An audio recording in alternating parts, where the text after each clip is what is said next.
10, 9, 8, 7, 6, 5, 4, 3, 2, 1, 0.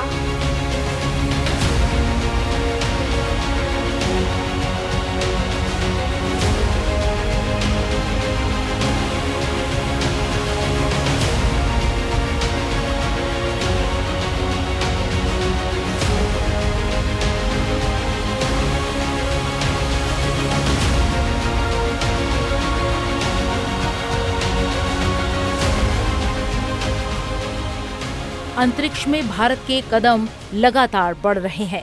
चंद्रयान 3 अभियान की सफलता के बाद इसरो अब चंद्रयान 4 और वीनस मिशन की तैयारी में जुट गया है। चंद्रयान 4 मिशन का उद्देश्य स्पेसक्राफ्ट को चंद्रमा पर उतारना, सैंपल कलेक्ट करना और उन्हें सुरक्षित रूप से पृथ्वी पर वापस लाना है। इसके लिए 2104 करोड़ रुपए का बजट आवंटित किया गया है। इसमें चंद्रयान 4 स्पेसक्राफ्ट, LVM-3 के 2 रॉकेट और चंद्रयान 4 से लगातार संपर्क बनाए रखने के लिए स्पेस नेटवर्क और डिजाइन वेरिफिकेशन शामिल है। इसे 2040 तक भारत की ओर से चंद्रमा पर मानव को उतारने के लक्ष्य की दिशा में अगले कदम के रूप में देखा जा रहा है। चंद्रयान 4 मिशन को और एक्सपैंड किया गया, इसमें और बड़ा किया गया, इसमें एलिमेंट्स नए जोड़े गए और जो क्रूड मिशन जाएगा, आपको ध्यान है कि चंद्रयान 3 बहुत ही एक सफल मिशन था। Chandrayaan 3 was a very big success and basis that now the next step is to get the manned mission to moon. उसके लिए जो प्रिपरेटरी स्टेप्स होते हैं, उन सारे प्रिपरेटरी स्टेप्स को आज अप्रूवल दिया गया और 2 सेपरेट स्पेसक्राफ्ट स्टैक्स लॉन्च किए जाएंगे। लूनर सरफेस पे लैंड करना, उसके सैंपल्स लेना और वापस लेके आने का, ये सारा इस मिशन में ध्यान रखा जाएगा। और ये एक बहुत ही बड़ी ऐतिहासिक चीज है, क्योंकि मिशन लैंड करवाना अपने आप में एक बहुत बड़ी उपलब्धि थी। अब मिशन लैंड करने के बाद में चंद्रयान को रिटर्न करना, that itself will be a very big thing. Chandrayaan 4 mission में 2 रॉकेट, LMV-3 और PSLV अलग अलग उपकरणों के 2 सेट चंद्रमा पर लॉन्च करेगा। ये मिशन भारत के मानव मिशनों, चंद्रमा के नमूनों को लेकर वापसी और चंद्रमा के नमूनों के वैज्ञानिक विश्लेषण के लिए महत्वपूर्ण मूलभूत प्रौद्योगिकियों में आत्मनिर्भर होने में सक्षम बनाएगा। इसे साकार करने में भारतीय अंतरिक्ष उद्योग की भी अहम भागीदारी होगी। चंद्रयान 4 विज्ञान बैठकों और कार्यशालाओं के माध्यम से भारतीय शिक्षा जगत को इससे जोड़ने की योजना पहले से ही तैयार है। ये मिशन पृथ्वी पर लाए गए नमूनों के क्यूरेशन और विश्लेषण के लिए बेहतर सुविधाएं भी सुनिश्चित करेगा, जो कि राष्ट्रीय संपत्ति होंगी। चंद्रमा की खोजबीन करने में देश के कई वैज्ञानिक जुटे हुए हैं। इसका एक अहम उद्देश्य चंद्रमा की सतह पर जीवन तलाशना भी रहा है। दुनिया के कुछ ही देशों ने चंद्रमा की सतह से मिट्टी के नमूने एकत्रित किए हैं।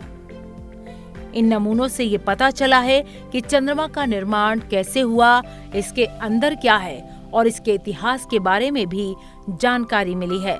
संयुक्त राज्य अमेरिका ने चंद्रमा पर अंतरिक्ष यात्री भेजे और मिट्टी के कई नमूने लाए। 1970 के दशक में सोवियत संघ ने लूना अभियान के माध्यम से चंद्रमा की मिट्टी के नमूने एकत्र करने और उन्हें पृथ्वी पर वापस लाने के लिए रोबोट का उपयोग किया था। हाल ही में चीन ने अंतरिक्ष यान के साथ चंद्रमा से मिट्टी के नमूने लिए।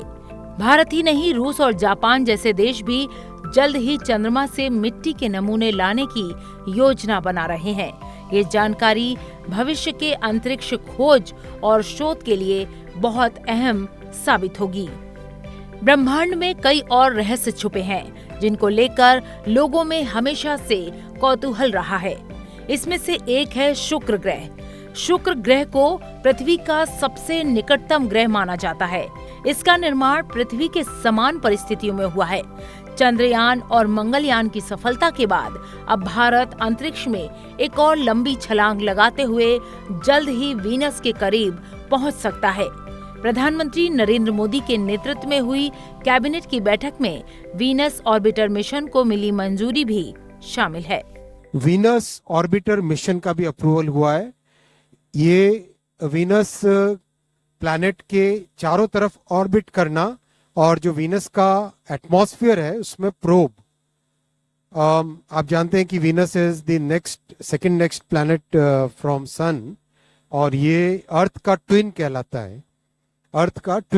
है और वहाँ की बहुत सारे कैरेक्टरिस्टिक्स हैं जिसको स्टडी करने से कई साइंस एंड टेक्नोलॉजी की फंडामेंटल रिसर्च में इसका बेनिफिट होता है। चंद्रमा और मंगल से परे शुक्र ग्रह का अन्वेषण और अध्ययन सरकार के विजन की दिशा में एक महत्वपूर्ण कदम होगा। शुक्र पृथ्वी का सबसे निकटतम ग्रह है। ये इस बात को समझने का अनूठा अवसर प्रदान करता है कि ग्रहों का वातावरण किस प्रकार बहुत अलग तरीके से विकसित हो सकता है। वीनस ऑर्बिटर मिशन का उद्देश्य वैज्ञानिक अन्वेषण करना, शुक्र ग्रह के वायुमंडल, भूविज्ञान को बेहतर ढंग से समझना और इसके घने वायुमंडल की जांच करके बड़ी मात्रा में वैज्ञानिक आंकड़े जुटाना है।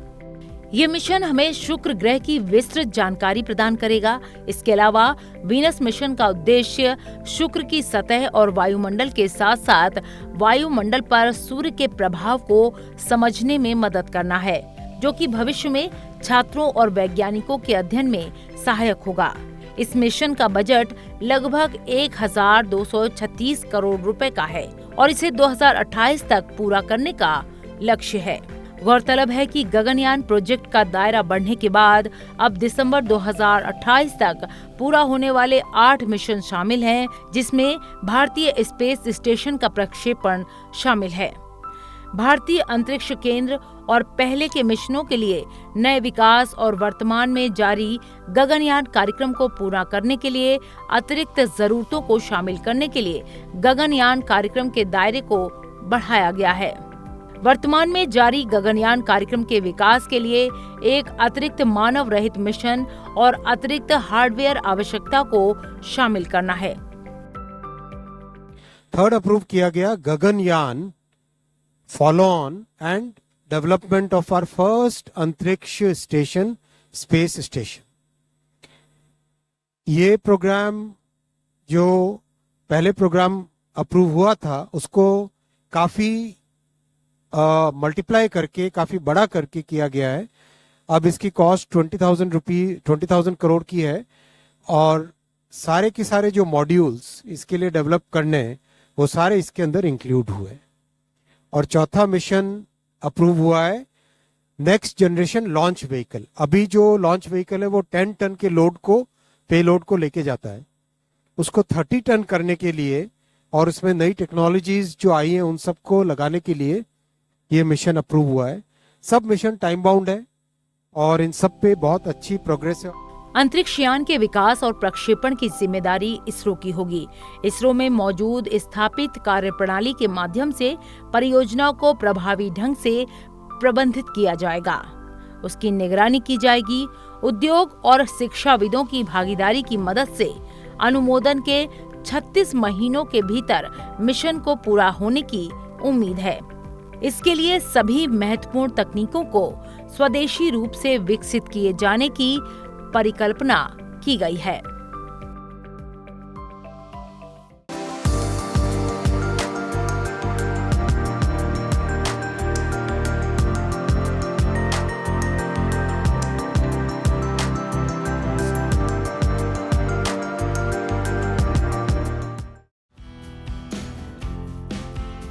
भारतीय अंतरिक्ष अनुसंधान संगठन ने चंद्रमा के दक्षिणी ध्रुव के पास चंद्रयान 3 अंतरिक्ष यान को उतारकर ऐतिहासिक उपलब्धि हासिल की है।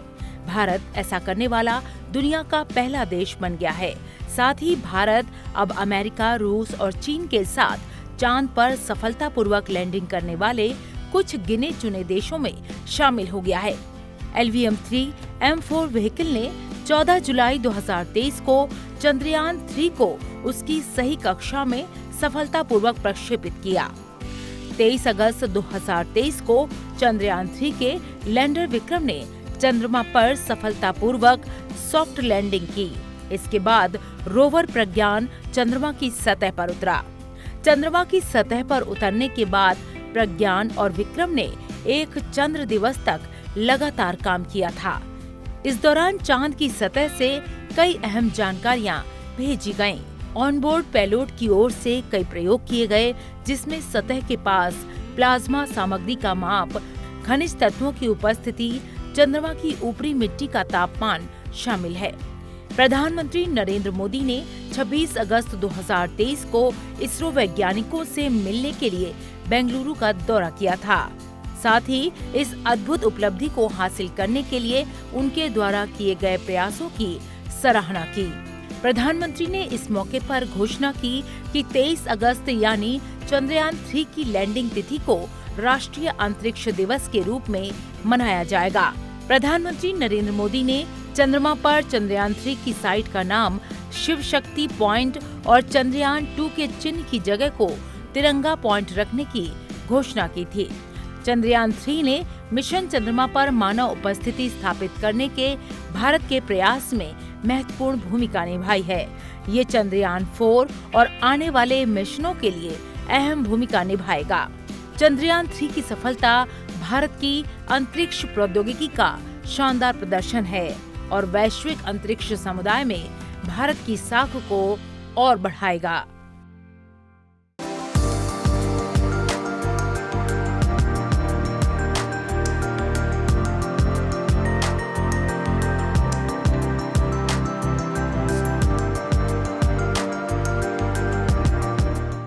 मिशन चंद्रयान 2 इसरो का मिशन चंद्रयान 1 से एक कदम आगे वाला अभियान था।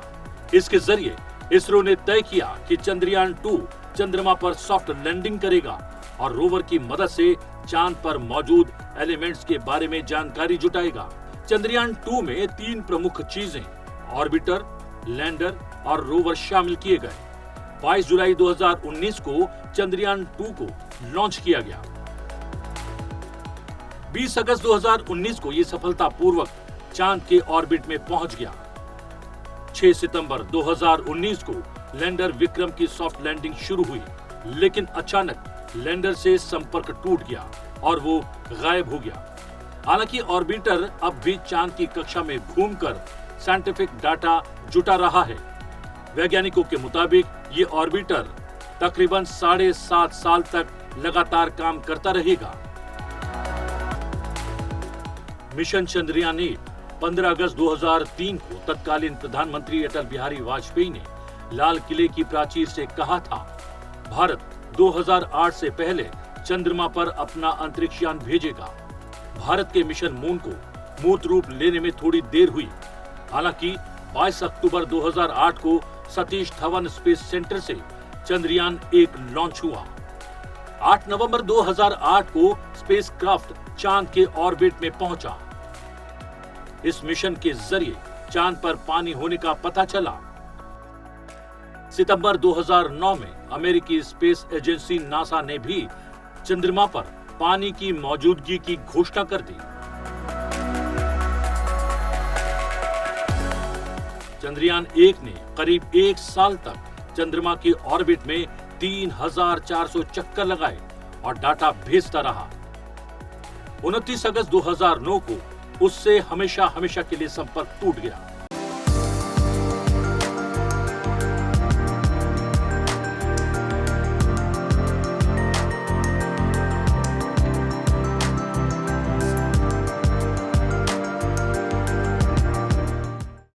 चंद्रमा पर चंद्रयान 3 की सफल सॉफ्ट लैंडिंग के बाद पूरी दुनिया ने अंतरिक्ष में भारत की ताकत का नजारा देखा। इसरो लगातार कामयाबी के शिखर छू रहा है। ये ताजा तस्वीरें शक्तिशाली और ऊर्जावान नए भारत की हैं। ये तस्वीरें देश को नहीं बल्कि दुनिया को भी नई उम्मीद दे रही हैं। भारत अंतरिक्ष के क्षेत्र में एक से बढ़कर एक कीर्तिमान रच रहा है। आज भारत का इसरो भले ही चांद पर पहुंच गया हो, लेकिन एक वक्त वो भी था जब भारत में रॉकेट के पुर्जों को साइकिल पर ले जाया जाता था। एक वो दौर था और अब ये वक्त है जो नए भारत की नई उड़ान को दर्शाता है। कभी भारत के पहले उपग्रह आर्यभट्ट को तत्कालीन सोवियत संघ ने लॉन्च किया था आर्यभट्ट को 19 अप्रैल 1975 को कॉस्मोस 3M लॉन्च व्हीकल से लॉन्च किया गया था। प्रसिद्ध भारतीय खगोल शास्त्री के नाम पर इसका नाम आर्यभट्ट रखा गया। कभी दूसरे देशों पर निर्भर रहने वाला इसरो आज आत्मनिर्भर है। पूरी दुनिया इसरो का लोहा मान रही है। इसरो ने अब तक 34 देशों के 417 satellites, 116 spacecraft mission, 86 launch mission, 13 student satellite और 2 री एंट्री मिशन लॉन्च किए हैं। ये है इसरो का गौरवशाली इतिहास। सफलता के अंतरिक्ष में भारतीय स्पेस एजेंसी का परचम लहरा रहा है। दुनिया का सबसे बड़ा रिमोट सेंसिंग सैटेलाइट नेटवर्क है। भारत चांद पर 3 और मंगल पर 1 मिशन भेज चुका है। भविष्य में इंसानों को अंतरिक्ष में भेजने की तैयारी में लगा है भारत। सेमी क्रायोजेनिक इंजन का विकास किया जा रहा है। भारत का इसरो चांद और मंगल के बाद सूर्य और शुक्र पर भी स्पेसक्राफ्ट भेजने की तैयारी में है। इसरो दुनिया की 6 बड़ी स्पेस एजेंसियों में शामिल है, जिनके पास खुद के रॉकेट्स हैं, क्रायोजेनिक इंजन हैं, जो दूसरे ग्रहों पर मिशन लॉन्च कर सकते हैं, जिनके पास भारी मात्रा में आर्टिफिशियल सैटेलाइट्स हैं, रीयूजेबल लॉन्चर्स, हैवी और सुपर हैवी रॉकेट्स बनाने की तैयारी चल रही है। अपना स्पेस स्टेशन बनाने की योजना है। भविष्य में सौर मंडल के अन्य ग्रह यानी बृहस्पति, यूरेनस और नेपच्यून समेत कुछ एस्टेरॉइड्स पर भी मिशन भेजे जाएंगे। इसरो ने देश को आपदाओं से बचाने का काम किया है। टेलीमेडिसिन, संचार, टीवी, नेविगेशन और डिफेंस के लिए निगरानी की व्यवस्था की है। इसरो भारतीय एस्ट्रोनॉट्स को अंतरिक्ष में भेजने के लिए गगनयान मिशन की तैयारी कर रहा है। अगले 1.5 या 2 साल में हमारे अंतरिक्ष यात्री स्पेस में यात्रा करेंगे। चंद्रयान सीरीज में 3 और यान भेजे जा सकते हैं। यह क्रम 2035 तक किया जाएगा। इसके अलावा सूर्ययान यानी आदित्य L1 अगस्त के अंत तक लॉन्च होने की संभावना है। अगले साल ही शुक्र ग्रह की स्टडी के लिए शुक्रयान लॉन्च किया जा सकता है। अगले साल ही मंगलयान 2 को भी भेजने की योजना है। 2030 तक मंगलयान 3 भी भेजा जा सकता है। इसरो अपनी स्थापना के 5 दशक से ज्यादा के सफर में लगातार नित नए कीर्तिमान रच रहा है, गढ़ रहा है। चंद्रमा पर चंद्रयान 3 की सफल सॉफ्ट लैंडिंग के बाद पूरी दुनिया ने अंतरिक्ष में भारत की ताकत का नजारा देखा।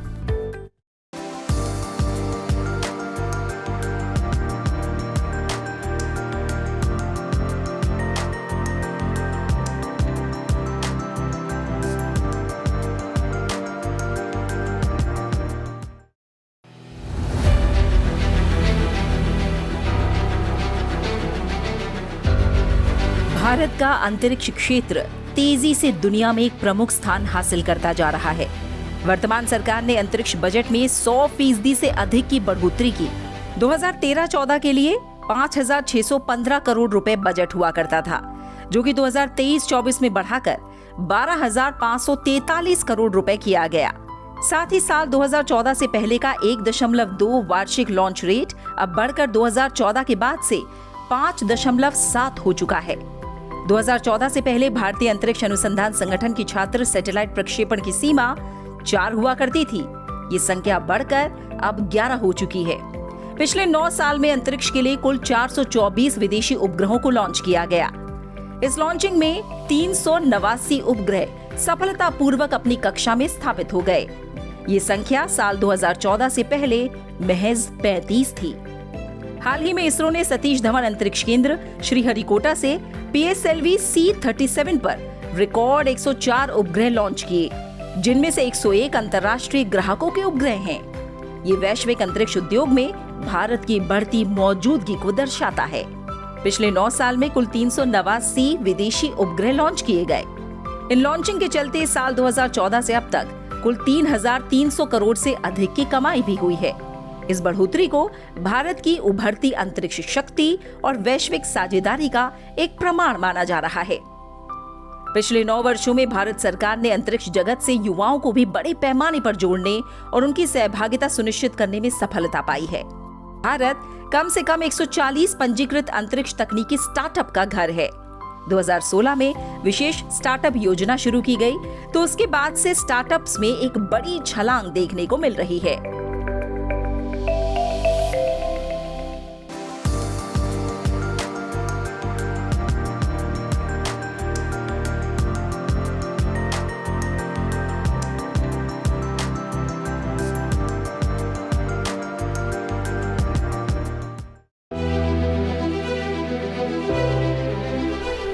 देश में अंतरिक्ष अनुसंधान के क्षेत्र में सही उड़ान तब मिली जब साल 1962 में विक्रम साराभाई के प्रयासों के चलते भारतीय राष्ट्रीय समिति की स्थापना हुई।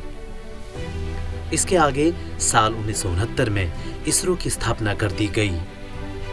इसरो के शुरुआती दिन संघर्ष से भरे रहे, संसाधन सीमित थे, उसी में वैज्ञानिकों को आगे बढ़ाना था। हालत यह थी कि भारत के पहले रॉकेट की लॉन्चिंग से पहले उसके कुछ हिस्सों को साइकिल पर ले जाया गया। इसके बाद इसरो ने अंतरिक्ष में कई सफल उड़ान भरी। अब 50 से अधिक वर्षों के बाद इसरो आज चंद्रमा और मंगल पर अपने रॉकेट लॉन्च कर रहा है। 2014 से अब तक की बात करें तो कुल मिलाकर 44 अंतरिक्ष यान मिशन, 42 प्रक्षेपण यान मिशन और 5 प्रौद्योगिकी प्रदर्शन सफलतापूर्वक पूरे कर दिए गए हैं। जनवरी 2014 में GSLV D5 प्रक्षेपण यान में स्वदेशी क्रायोजेनिक अपर स्टेज के साथ पहली सफल उड़ान भरी गई और GSAT 14 को GTO में स्थापित किया गया। सितंबर 2014 में मार्स ऑर्बिटर अंतरिक्ष यान ने सफलतापूर्वक मंगल ग्रह के चारों ओर एक कक्षा में प्रवेश किया, जिससे भारत उन चुनिंदा देशों में शामिल हो गया जिन्होंने मंगल ग्रह पर अपना अंतरिक्ष यान भेजा है। दिसंबर 2014 में देश अगली पीढ़ी के प्रक्षेपण यान GSLV MK3 की प्रयोगात्मक उड़ान का साक्षी बना। सितंबर 2015 में PSLV ने एस्ट्रोसैट लॉन्च किया। यह देश का पहला समर्पित खगोल विज्ञान मिशन रहा, जिसका उद्देश्य एक्सरे, ऑप्टिकल और यूवी स्पेक्ट्रमी बैंड में एक साथ खगोलीय स्रोतों का अध्ययन करना रहा। एस्ट्रोसैट ने 5 नई आकाश गंगाओं की खोज करके बड़ी सफलता हासिल की। भारतीय क्षेत्रीय नेविगेशन उपग्रह प्रणाली के कुल 7 उपग्रह हैं, सभी PSLV द्वारा लॉन्च किए गए। 23 मई 2016 को सतीश धवन अंतरिक्ष केंद्र श्रीहरिकोटा से पुनः प्रयोज्य प्रक्षेपण यान प्रौद्योगिकी प्रदर्शन का सफल उड़ान परीक्षण किया गया। 2016 में एयर ब्रीथिंग प्रोपल्शन सिस्टम को हासिल करने की दिशा में इसरो के स्क्रैमजेट इंजन का पहला प्रायोगिक मिशन सतीश धवन अंतरिक्ष केंद्र श्रीहरिकोटा से सफलतापूर्वक पूरा किया गया। 2017 में PSLV C-37 ने एक ही लॉन्च के दौरान 104 उपग्रहों को सफलतापूर्वक कक्षा में स्थापित करने का एक विश्व रिकॉर्ड बनाया। इसमें अमेरिका के 96, नीदरलैंड, स्विट्जरलैंड, इजराइल, कजाकिस्तान और संयुक्त अरब अमीरात का एक उपग्रह शामिल था।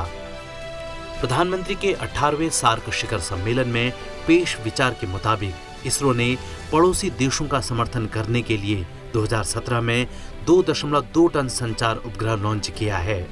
जून 2017 में GSLV MK3D1 का पहला विकास मिशन सफलतापूर्वक पूरा किया गया और GSAT 19 उपग्रह को जियोसिंक्रोनस ट्रांसफर ऑर्बिट की ओर बढ़ाया गया। जुलाई 2018 में इसरो ने अंतरिक्ष यात्रियों से जुड़े अभियान की दिशा में एक और कामयाबी हासिल की। इसरो ने क्रू एस्केप सिस्टम का सफल परीक्षण किया है, जो अंतरिक्ष यात्रियों की सुरक्षा को लेकर एक महत्वपूर्ण कदम रहा। 2018 में स्वतंत्रता दिवस के संबोधन में प्रधानमंत्री नरेंद्र मोदी ने गगनयान कार्यक्रम की घोषणा की, जो मानव अंतरिक्ष अन्वेषण के नए युग में भारत के प्रवेश को चिन्हित करता है। 14 नवंबर 2018 को GSAT 29 उच्च प्रवाह क्षमता वाले संचार उपग्रह को GSLV MK3D2 के माध्यम से सफलतापूर्वक लॉन्च किया गया। 5 दिसंबर 2018 को इसरो की अगली पीढ़ी के उच्च प्रभाव क्षमता वाला संचार उपग्रह GSAT-11 को एरियन 5 VA-246 द्वारा फ्रेंच गुयाना के कोरू से सफलतापूर्वक लॉन्च किया गया। लगभग 5,854 किलोग्राम वजन का GSAT-11 इसरो द्वारा निर्मित सबसे भारी उपग्रह है। वहीं 22 जुलाई 2019 को चंद्रमा के लिए भारत का दूसरा मिशन चंद्रयान 2 को GSLV M3M1 के माध्यम से सफलतापूर्वक लॉन्च किया गया, जो इस नए प्रक्षेपण यान की पहली परिचालन उड़ान थी। दिसंबर 2019 में PSLV C-48 RISAT 2VR1 का प्रक्षेपण परिश्रमी प्रक्षेपण वाहन PSLV का 50वां प्रक्षेपण था। 23 अक्टूबर 2022 को LVM-3M2 OneWeb India 1 मिशन सफलतापूर्वक पूरा किया गया। इस लॉन्च के साथ LVM-3 आत्मनिर्भरता का उदाहरण पेश करता है और वैश्विक वाणिज्यिक प्रक्षेपण सेवा बाजार में भारत की प्रतिस्पर्धा को मजबूत करता है। गगनयान कार्यक्रम के भाग के रूप में महत्वपूर्ण प्रणालियों के परीक्षण के लिए नया परीक्षण वाहन विकसित किया गया। 26 नवंबर 2022 को PSLV C-54 को भारत भूटान सेट समेत 8 नैनो उपग्रहों के साथ EOS-06 उपग्रह को सफलतापूर्वक लॉन्च किया गया।